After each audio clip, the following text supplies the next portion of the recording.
สบายดียินดีต้อนรับทุกท่านเข้าสู่รายการ History ประวัติศาสตร์ลาววันนี้พวกเราสิพามาพบกับอาณาจักรลาวล้านสร้าง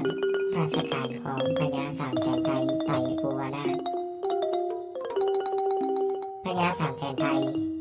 หรือเจ้าอุ่นเมืองเป็นพระราชโอรสของพระเจ้าพระงุม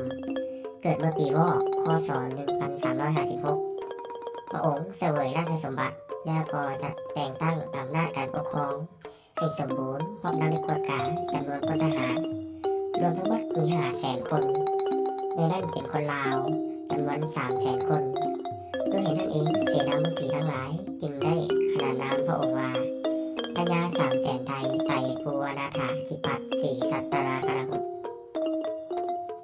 เสนามนตรีทั้งหลายได้อภิเษกนางแก้วนงเหียวลูกสาวเจ้าฟ้าคำเหียวผู้เป็นอ้าวให้เป็นเอกอัครมเหสีถวยนามว่าเจ้านางแผ่นฟ้าเมื่อพญาสามแสนไทยขึ้นเสวยราชสมบัติในนครเชียงทองแล้วมีบางเมืองขัดแข็งบ่ยอมขึ้นกับนครเชียงทองด้วยเหตุนั้นพระองค์จึงสั่งทัพลงไปปราบบรรดาหัวเมืองเหล่านั้นสู้บ่ได้จึงขอยอมอ่อนน้อมขึ้นกับการปกครองของนครเชียงทองตลอดมาข่าวลือดังกล่าวดังไปทั่วทุกคนแห่งจนเหตุให้บรรดาเพื่อนบ้านใกล้เงินเคียงจัดส่งราชบรรณาการพระราชธิดามาถวายอย่างหลวงหลายคือ 1. พระเจ้าแผ่นดินล้านนาได้ส่งพระราชธิดานามว่านางน้อยอ้อยสอ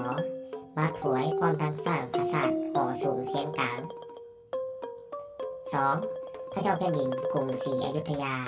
ส่งพระนางแก้วยอดฟ้ามาถวาย 3. พระเจ้าเมืองเชียงหุงส่งพระเจ้านางแก้วสีดามาถวายสมเด็จพระยาสามแสนไทยได้สร้างสาบ้านเมืองอย่างหลวงหลายพระองค์ได้เต้าโฮมความสามัคคีปองเหล่าชาติสร้างสายสัมพันธ์ไมตรีกับประเทศเพื่อนบ้านอย่างกว้างขวาง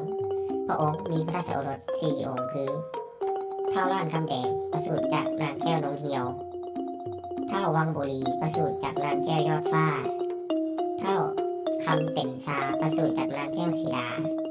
เท้าก้อนคำประสูติจากนางน้อยอ้อยสอด้วยเหตุนั้นการเชื่อมสัมพันธวิถีแนวกษัตริย์จากล้านสร้างล้านนากรุงศรีอยุธยาจึงเริ่มมาแต่เวลานั้น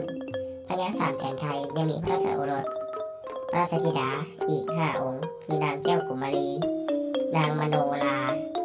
นางมโนซานางสุภัทธาและนางมหาไก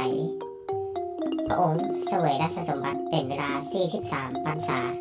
ก็ได้เสด็จสวรรคตในปีคศ1417รวมพระชนมายุพระองค์ใน60 พรรษาโดยสืบทอดมูลเชื้อชาติหักษาของพระราชบิดาเจ้าพระงุมพญาสามแสนไทยได้สร้างสาพัฒนาบ้านเมืองปกปักรักษาประเทศลาวล้านสร้างพวกใหญ่ไพศาลไว้มั่นคงสมแล้วที่เป็นวีรกษัตริย์ของชาติลาวล้านสร้างเก่งกล้าสามารถด้วยเหตุนี้ประชาชนและเจ้าชีวิตองค์ต่อมาเห็น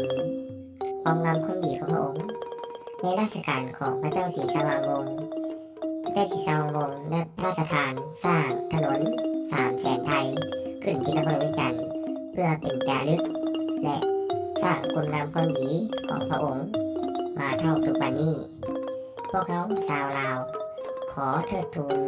ต่อบารมีของพระองค์และจารึกคุณงามความดีของพระองค์ไว้ในใจของพวก